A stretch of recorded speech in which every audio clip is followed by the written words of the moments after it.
আসসালামু আলাইকুম ওয়া রাহমাতুল্লাহি ওয়া বারাকাতুহু।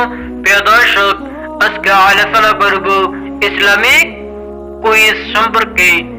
আজকে কোরআনের বিষয়ে আলোচনা। 1 নম্বর কুইজ। মুহাম্মদ সাল্লাল্লাহু আলাইহি ওয়াসাল্লামের নাম পবিত্র কোরআনে কত স্থানে উল্লেখ হয়েছে? উত্তর 4 স্থানে। 1 সূরা আলে ইমরান 140 নং আয়াতে।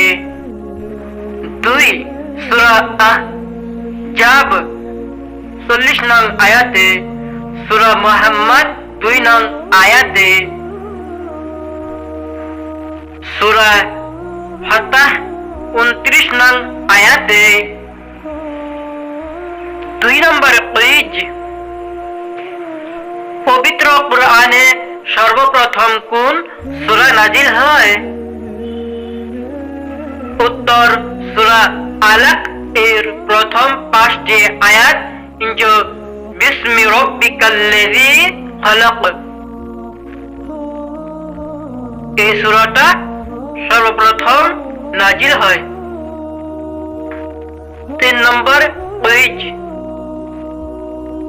পবিত্র কোরআনে সর্বশেষ কোন আয়াতটি নাজিল হয়? উত্তর সূরা বাকারা 241 নং আয়াত। 4 নম্বর কুইজ।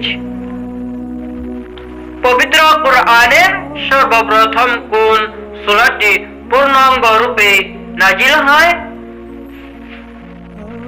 উত্তর সূরা ফাতিহা। 5 নম্বর কুইজ। পবিত্র কোরআন প্রথম যুগে কিভাবে সংক্ষিপ্ত ছিল?